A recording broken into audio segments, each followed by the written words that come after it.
אמרתי לנהג, אמרתי לו, just together, כאילו תשאיר אותנו רק ביחד.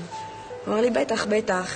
ובאמת נשארנו ביחד, באופן מפתיע. לא, הייתה לי איזו תמונה בראש, כאילו, שאני יושבת בתוך כלא, קשורה, גל וטל יחיו בעזה, כאילו זהו, הלכו החיים, כאילו, זהו, עברנו לגור פה.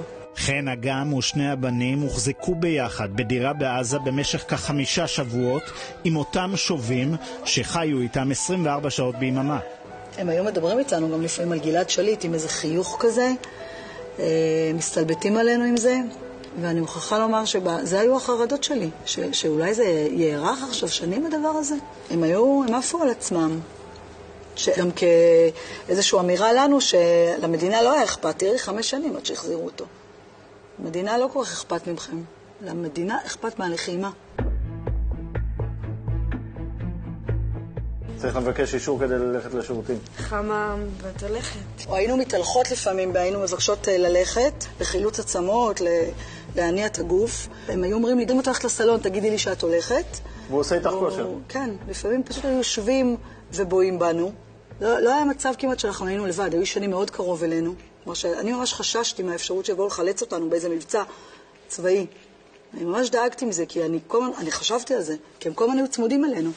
גם את עשית כושר? כן, קצת. מה המחבלים אמרו כשאת עשית כושר? אמרו לי בראבו, שזה חשוב מאוד שאני עושה את זה. הם הצטרפו כאילו? הם גם עשו כושר? לא. אבל כן היו הורדות ידיים. כן. את ואני עשינו, ואז אני ניצחתי אותה.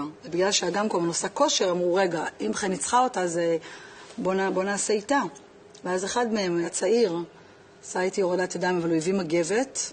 למה כדי מגבת? לא... כי אסור לו לגעת בי. אישה היא מאוד... אישה היא קדושה שם. אישה היא מלכה. היו עושים לי שיחות איך לשמור על אגם. הסברנו להם שגם אצלנו לפעמים כן יש שלאדם יכול להיות חבר, או יכולים להיות לה כמה חברים לפני שהיא תתחתן. אני אפילו מעודדת את זה, שהיא תתנסה, שהיא תכיר, לפני שהיא אצלה מוסד הנישואים. אבל היינו מתאמתים על זה. כן, גם אמרו לי, אנחנו מחתנים אותך בעזה. את בעזה, את מתחתנת. אנחנו נמצא לך גבר בעזה. הם נתנו לה שם מאוד יפה. שם ערבי מאוד יפה. סלסביל. זה מים, זה כתוב להם בקוראן, מים מתוקים כזה. מתוקים. עכשיו אמרתי לו שזה קטע, כי השם שלי בישראל זה אגם. שני הבנים, גל בן ה-11 וטל בן ה-9, שלא ראו אור יום במשך תקופה ארוכה, הצליחו להתמודד עם השעמום הכבד.